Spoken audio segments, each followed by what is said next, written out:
Hi lovelies! Welcome back to my channel. If you're new here, my name's Maria and today's video is just going to be a read with me for a week, mood reading vlog, something like that. It's the start of the month, so I usually just try and read the things that are really calling to me and just things that'll kind of get me in the groove for the month of reading. So I've actually picked up my first book a few days ago, so it's Blood Mercy by Phila Roth, and this is one that I've had on my TBR for ages. And the main reason I wanted to pick it up is firstly because the cover is really pretty. It's one that always catches my eye, but secondly I'd heard that it was a really great mix between kind of fantasy world building, you know, a lot of politics in here with a really good romance as part of the plot as well. So decided to pick this up for the start of the month just to see how I get on. It's a vampire romance as well, and I haven't read one of those in quite some time, so okay.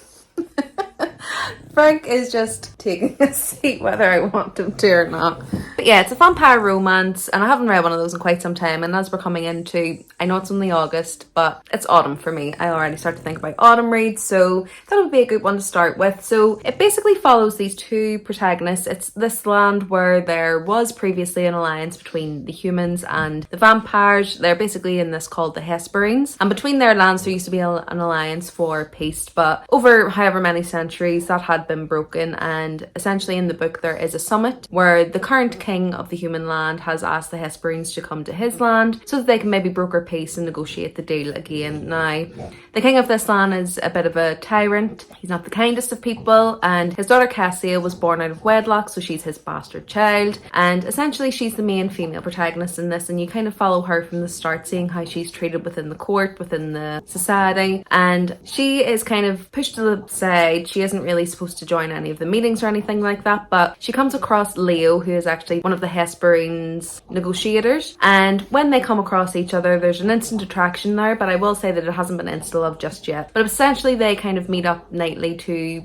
try and help each other broker peace and, you know, move different parts within the political landscape so that they can enhance the chances of peace between their lands. So yeah, I've been reading it for a couple of days now, so about 2 or 3 days, and I'm a good bit in. I'm about 74% in, and so far I am liking it. I will say that the writing style is quite historical, so what I mean by that is probably in more of the style of if you read some classic fiction, it's probably a bit more in that style. So it's a very classical writing style. It's not quite flowery or purple prose or anything like that. That's not what makes it kind of classical. It's more kind of a classical way of speaking, so very proper English, and even their interactions with each other in terms of the dialogue is much more proper than we're probably used to or accustomed to in other popular series. So that's one thing I would just say, it's taking a little bit of getting used to, because it's a story about what I would say a more modern kind of fantasy story with that classical style of writing. So it's taking a little bit of getting used to, but I'm kind of getting there now. It has felt a little bit long, and I would say that the first kind of 50, maybe 40% was a little bit info dumpy because there is a lot of politics in here, so it has felt like a bit of a long read. But I feel like where I am now, the story is starting to settle. We're starting to understand these lands, starting to understand the politics, and obviously there's some gods within here as well that they worship. So again, a lot of that was kind of info dumped at the start, but now that we're kind of past that part, I do feel that we're getting into the story and I'm starting to enjoy it a bit more, starting to enjoy kind of the progression of the plot as well, some of the revelations that there have been throughout, and yeah, just starting to enjoy it a bit more. I will say that it is still reading a little bit slow. I'm not quite hooked on it just yet, but we'll see. We'll see how the last 30% goes, because I think there's around 8 books in this series, so if they all read like this, I don't know if I'm going to be too excited to pick them up, but let's see. It's one that I've really anticipated for quite a long time, so I will be disappointed if it doesn't quite hit the mark. But so far it's not bad. As I say, that probably makes it sound like it's been quite bad, but so far it hasn't been bad at all. It's just not quite what I was expecting when I picked it up. But yeah, I'm about 74% in, so hopefully get this finished within the next day or so, and then I'll be able to give you kind of some further thoughts and feelings and final thoughts and feelings on it. And then I am actually also rereading, so this is my second reread of this, so the third time reading it in total, Throne of Glass, with a few friends on bookstagram, so Selin and Maddie. I will link their bookstagrams below. If you're on bookstagram, you definitely have to follow them. They're really lovely. And yeah, we've decided to do another reread of this. We've basically done a big reread of the whole SJM kind of backlog in anticipation for House of Flame and Shadow coming out in January, and we started it a year ago on on the 1st of August was the start of our reread. So we just decided for fun, we're going to do it again. When we read it last year, we kind of had, after each book, we would get together, have a chat about the book, things that we noticed, things that we maybe picked up that we didn't pick up on the first time. And yeah, as you can see, the first time I read it, I did tab it quite a lot. So just going to go through, see if I tab anything differently, see if I see anything differently. Some of the things that we were looking for, I'm trying to be as vague as I can. I know a lot of people have read this series, but a lot of people haven't, so I don't want to spoil anything. But yeah, trying to see important details that we may have missed the first time round reading. So we're starting with Throne of Glass series. Obviously there's 8 books in that series. Then we will be going on to ACOTAR, and then we'll be moving back on to Crescent City and reading those 3 books, manifesting that the 6th book in ACOTAR may be announced sometime soon, but we'll see. We'll keep ourselves busy with these in the meantime anyway. But if you haven't heard of this series, this first book follows Selin Sardothian, and basically in this kingdom, magic has been abolished. The king has abolished magic some time ago, and it starts off with Selina in what is basically a slave encampment called Indovir, and the crown prince actually comes to Indovir and gets Selina out with the mission of trying to make her the king's champion. So basically there's going to be these trials which will choose the next king's assassin. So Selina actually has a history as the best assassin in Arderland, which is the land that this is set.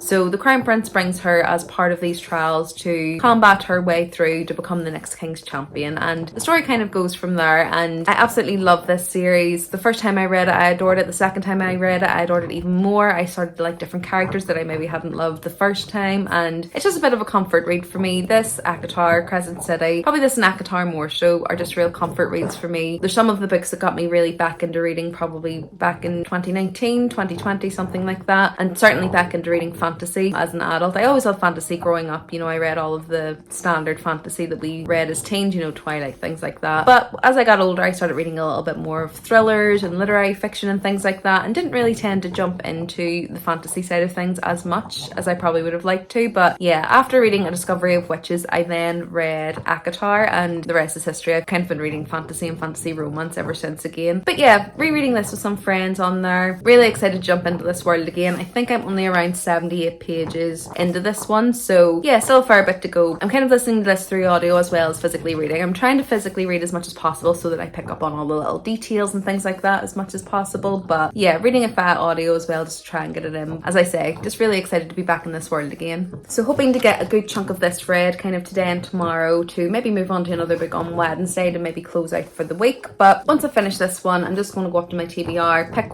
the next book that's kind of calling out to me, and see where we go from there. So I'm not really sure what other books will be featured in this video as of yet, but yeah, I'll keep you updated on this one. Keep you updated on Throne of Glass as well. I mean, my review for these ones are, well, to be fair, Throne of Glass is probably around a 4 to 4.5 stars if I'm looking at it objectively as a book rather than part of the series. The series is 5-star, but this book, I think I rated it 4 to 4.5 stars, but I'll keep you updated that if on third read I decide to change that.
So jumping on, because I actually finished Blood Mercy last night, and I will give you kind of a rundown of that later, kind of what I thought, my final thoughts and feelings, and kind of just how I felt about the book overall. But it does mean that I now need to pick my next read. So these are all of the books that are still on my August TBR. So obviously still quite a few. We're still at the start of the month. So just trying to decide which one to pick up. I'm thinking it may be this one. So The Unmaking of June Farrow by Adrienne Young. This is I believe this is Fairy Loot edition, and I wanted to read this for some time. I've heard it's quite good, seen a lot of people reading it, and yeah, just really intrigued by this one. I've read Spells for Forgetting by her and really loved it, so I think this could be a contender. The other one I was looking at is The Throne of Broken Gods by Amber Fee Nicole. Now this is the second book in a series. The first one is the Book of Azrael, and I think I may read this after The Unmaking of June Farrow, just because it is pretty chunky and I don't know if I'll be able to get this finished by the end of the week, and I'm trying to kind of pick something that I'll be able to start and finish in this vlog as well. So yeah, I think I'm going to pick up The Unmaking of June Farrow, but this is probably going to be next on my TBR. Hey y'all, so just jumping on because as I was saying, I did finish this one last night. So yeah, I did really like this one. I think it was a little bit of a mid book for me, so it wasn't one that I'm absolutely raving about or anything, but at the end of it I was really intrigued. So I think overall I really like the world building in this one. I really like what she's done with the kind of vampire lore and how she's kind of incorporated that into this story. And the politics in here were really interesting. It was really interesting to see those progress as well. The main thing about this one, and the main reason it wasn't like a 5-star or anything like that, was the pacing was quite slow. So I know this is supposed to be quite a slow burn romance as well, and it is quite dense in terms of the political setup and things like that, for a romantasy anyway. I mean, it's not quite high fantasy or anything like that, but for a romantasy, the world building and the kind of politics of this world are a little bit more dense. There was quite a lot of info dumping at the start in terms of trying to build up this world, build up these kingdoms, build up these people, and I think that for me did kind of hold back the pacing a little bit. It felt like it was quite slow at the start. There was a lot of just back and forth dialogue used as a tool to kind of give us this world building. So yeah, at the start of it, probably up until around the 30% mark, it was going a little bit slow for me, but still enjoyable. I was still intrigued. I was interested to see where it was going to go. And then between kind of 30 to 50%, the pace kind of sped up a little bit and I was again getting quite invested, and then it slowed down again. So yeah, the pacing for me was just a little bit inconsistent, but at the end again it did kind of speed up that pacing, and while it wasn't quite a cliffhanger at the end, it was kind of left where you want to see what happens next and how things progress. So yeah, really enjoyed this. The writing in this one as well, I think I said before, is it feels quite classical in the sense of if you were reading something like Pride and Prejudice, the rhetoric is quite similar to that, but with this more kind of, it's not a modern setting, obviously it's a fantasy setting, but within this setting and this kind of genre, it is a little bit jarring at first, so that did take a little bit of getting used to for me. So again, I think that's probably part of why the pacing just didn't feel quite as smooth as I would have liked it. But yeah, overall I really liked the romance. I really liked the build up and kind of the slow burn of that. There is one thing, there is obviously spice in this one. It is kind of said that this is a steamy kind of romantasy. It wasn't too heavy on that, you know, there was a good few scenes in there, but it wasn't kind of the only plot, which is again not the type of story I really go for, but it was in there. It does say that there would be some in this, but she came up with names for certain body parts, and let's just say it was a little bit cringe. It was a little bit cringe and it kind of took away from that for me. But yeah, I think let's just start calling the things what they are. But anyway, other than that, I think the romance in this was really good. I really enjoyed the relationship that they built. I like the slow burn of it, and be interested to see where it goes going from here. So yeah, landed on 3.5 stars for this one because yeah, it wasn't a favourite for me. It did take a little while to get through. I think it took me around 6 days to read this, and normally it would take me a bit of time to read, you know, a 600-page book, but 100 pages a day is probably a lot less than I would normally read, and I haven't really been reading that much of Throne of Glass either, so it's not like it's because I've been prioritising anything else either. So yeah, it felt a little bit slow, but overall I think the story was good. Definitely worth a read if you like vampires and all the like a vampire romance, then you probably will like this one as well. And yeah, I'm excited to pick up book 2. Probably won't be running to pick it up anytime soon. There's 8 books in this series, so yeah, interested to see where she takes the story from here. And then as I mentioned, because I finished that, I'm actually going to pick up this one. So it's The Unmaking of June Farrow by Adrienne Young, and this is the Fairy Loot edition, so it's a really pretty edition. Has some really pretty sprayed edges. Then we have some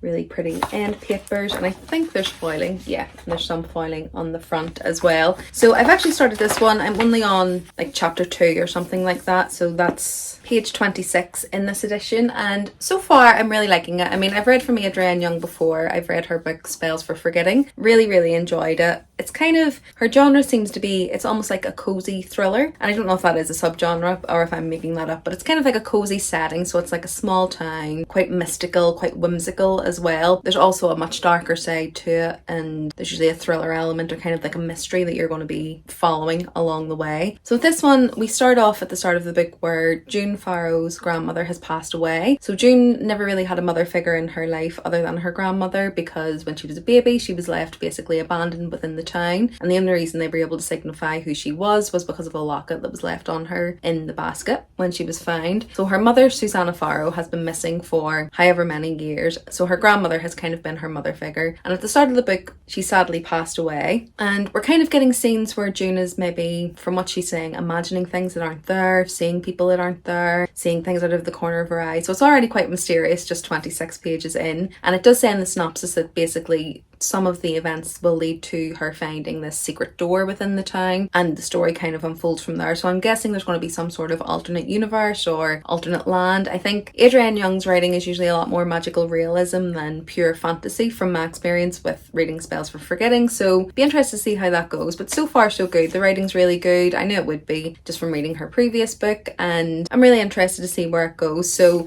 I'll probably sit down and read a bit more of this now. As I say, I'm only on page 26, so not too far in at all, but it's not too long. I think it's around 320 pages or something like that, so hopefully it won't take me too long to get through.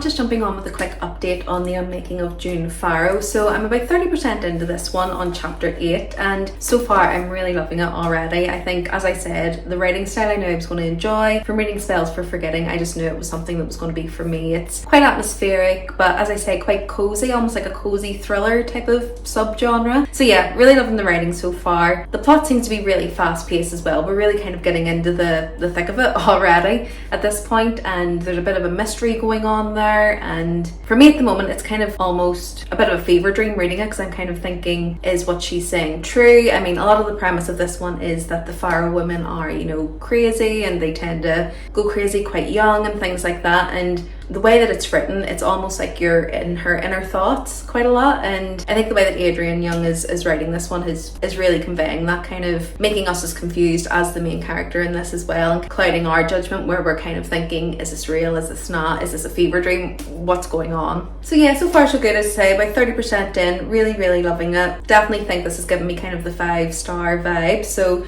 we'll see how I go on with it, and I'll give you a quick update once I've read a bit more. But I did also want to jump on because I have a bit of a mini haul. So I ordered a few books from the Works online and just got them delivered to my local store. There's a few books that I've wanted to pick up, but usually they won't have them in my kind of local branch. They don't have a huge selection. So the first one is this one. It's Out on a Limb by Hannah Boehm Young. And this one I've just heard quite a lot of things about. I've heard it's a really good romance book. It's kind of really heartfelt. There's disability representation in here as well, mental health representation in here. So I'll be excited to pick this one up when I'm looking for a kind of romance to read in between maybe some of my heavier reads. But yeah, it was only £2.50, so I thought, why not get it while it's at that price? And then the next two are the next two books in the Boys of Tommen series. So we've got Saving 6 and Redeeming 6. So if you've seen my vlogs, you will have seen that I've read Binding 13 and Keeping 13 recently, and the first book I wasn't too sure on. I think I landed on like a 3.5 stars, but the second book was absolutely brilliant. I think I landed on 4.5 for that one, and it's really got me hooked on this series. I love the characters in here. They definitely have my heart. So yeah, want to carry on with the series. So decided to get these from the Works because again, they were £5 each. So at that price, you can't really say no.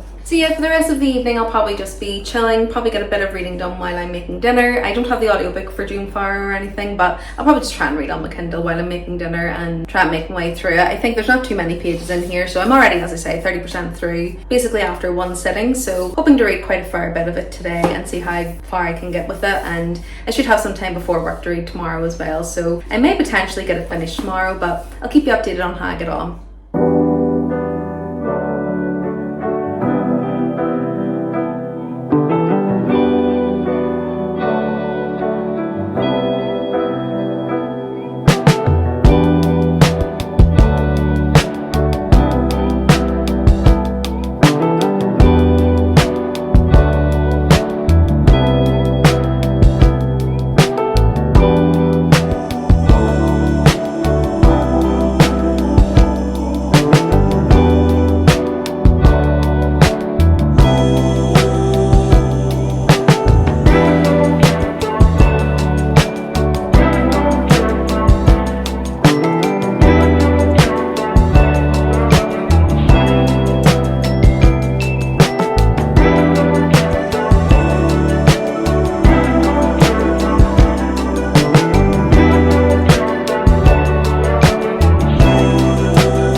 So I think it's been a few days since I updated you. I think the last time I updated the vlog was Thursday and it's now Sunday. So just had a busy few days, was at a wedding yesterday and just had a few things to do on Friday because I knew I would be out all day yesterday. So today is Sunday and I have now finished The Unmaking of Junefire. So I actually finished it, I think it was on Friday that I finished this one. It was quite a quick read and yeah, I think everything I said before kind of reigns true for this one. It definitely reads a lot more like a thriller. I would say there is a little bit of that magical realism in there that is central to the plot, but don't go into this kind of thinking that you're going to get a really involved fantasy story or a really involved magic system or anything like that. It's definitely much more kind of thriller vibes, as I say, cozy thriller vibes almost, with a little bit of magical realism in there as well. But yeah, I really enjoyed this one. I think I'm landing on around a 4 to 4.5 for it, mainly for the writing style, and the plot was really good as well, but there were a few things in there that were a little bit predictable and I did kind of predict them quite early on in the story. So that's the only reason it isn't like a 5-star, because I didn't get that kind of shock element at the end, which I do expect to get usually if it is more of a thriller led story. But yeah, I definitely recommend this one even if you're not too much into fantasy or anything like that or magic systems. This one does read much more of kind of a contemporary literary fiction with a little bit of magical realism sprinkled in there, like a really tiny bit. But yeah, really enjoyed this one. I love Adrienne Young's writing. As I say, I would definitely recommend Spells for Forgetting by her as well. And I think autumn time, kind of summer going into autumn, is probably a really great time to read most of her books as well. From the ones I've read anyway so far, it definitely gives those type of vibes. But yeah, definitely highly recommend this one.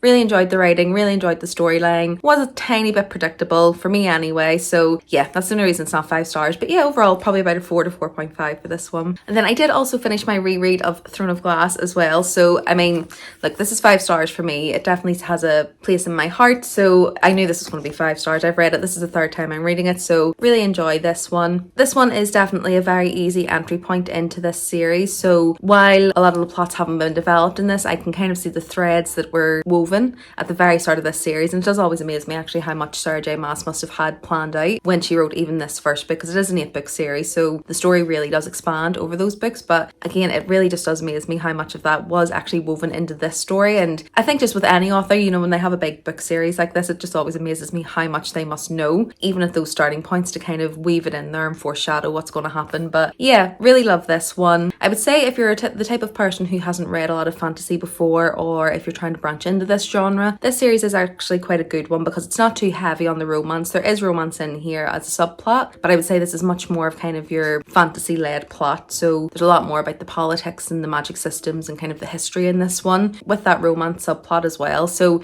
if you're trying to break into maybe high fantasy but you've never read it before, this isn't high fantasy, I wouldn't say, but it definitely centers a lot more around the fantasy world and the fantasy plot than say the ACOTAR series would. So if you're looking to get into fantasy, you're looking to get into the genre, you've heard about Sarah J Maas and you're wondering where you should be starting, even though I started with ACOTAR, I would say this one is probably the best place to start. Read this, then ACOTAR, then Crescent City, but that's just my opinion anyway. But yeah, love this one. As I say, I knew I was going to love it. Finish my reread. I'll be having a chat with my friends on bookstagram about this one again, and we'll just fangirl over it a little bit probably. But yeah, 5 stars for this one. I will say when I first read it, kind of without the love of the series and without the love of the plot that kind of develops, I think I rated this one around a 4 star. So maybe just keep that in mind when you're jumping into it as well. It's probably not the best book of the series, but the series overall is definitely a 5 star for me. So yeah, that's everything for this reading vlog. I hope you've really enjoyed it. Let me know if you've read any of these books and what you thought of them. Definitely like to know your thoughts, your feelings on them, and if any of them are on your TBR, or if you've read anything similar to them, definitely let me know. I'm always open for recommendations. If you like this video, do remember to give it a like, and if you want to see more from me, remember to subscribe.